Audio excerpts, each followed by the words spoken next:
RSA, les conditions de versement changent, voici les sanctions que risquent les bénéficiaires.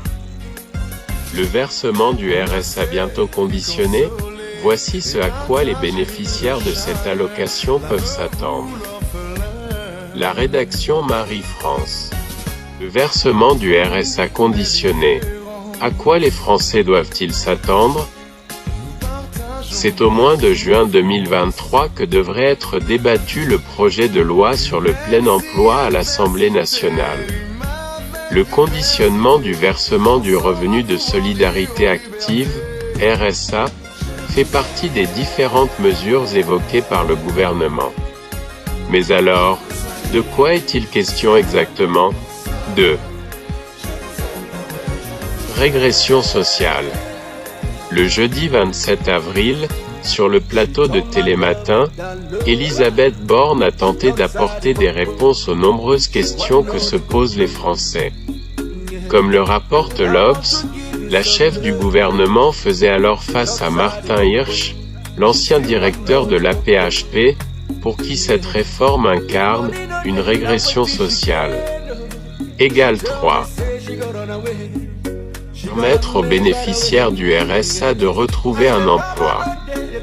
Ce dernier l'accuse en effet de transformer un allocataire en main-d'œuvre sans droit. Ce qu'on veut, c'est permettre aux bénéficiaires du RSA de retrouver un emploi. Il ne s'agit pas de les faire travailler sans les payer, il s'agit de leur permettre de découvrir des métiers, affirme de son côté la Première ministre. -4. D'engagement réciproque. Le projet de loi prévoit effectivement de conditionner le versement de l'allocation à 15 à 20 heures d'activité professionnelle. Elisabeth Borne évoque un contrat d'engagement réciproque avec des droits et des devoirs pour tous les bénéficiaires. Sauf cas particuliers, liés à la santé ou à la garde d'enfants par exemple. -5. Des sanctions possibles pour les allocataires. Comme pour tout engagement, des sanctions pourront s'appliquer en cas de non-respect. Mais celles-ci seront adaptées aux spécificités de la personne, prendront en compte le caractère de minima social du RSA, et seront progressives et non automatiques, précise le rapport remis le mercredi 19 avril au ministère du Travail. Gare à la suspension-remobilisation.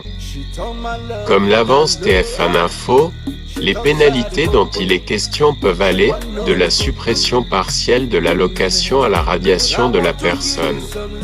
Si ces sanctions peuvent déjà être prises à l'encontre des bénéficiaires du RSA, les règles tendent à se renforcer avec la mise en place d'une suspension-remobilisation à l'application rapide. Un dispositif bientôt généralisé? Déjà expérimenté dans 18 départements différents depuis le mois d'avril, ce dispositif concerne pour l'heure près de 40 000 des allocataires. Elisabeth Borne ne compte pas s'arrêter là et aspire à ce qu'il soit généralisé à l'ensemble des 1,8 million de bénéficiaires du RSA en France. C'est au mois de juin 2023 que devrait être débattu le projet de loi sur le plein emploi à l'Assemblée nationale. Le conditionnement du versement du revenu de solidarité active, RSA, fait partie des différentes mesures évoquées par le gouvernement. Mais alors, de quoi est-il question exactement? 9. Le jeudi 27 avril, sur le plateau de Télématin, Elisabeth Borne a tenté d'apporter des réponses aux nombreuses questions que se posent les Français. Comme le rapporte l'Obs, la chef du gouvernement faisait alors face à Martin Hirsch, l'ancien directeur de l'AP-HP, pour qui cette réforme incarne une régression sociale. Le versement du RSA conditionné. À quoi les Français doivent-ils s'attendre? Ce dernier l'accuse en effet de transformer un allocataire en main-d'œuvre sans droit. Ce qu'on veut, c'est permettre aux bénéficiaires du RSA de retrouver un emploi.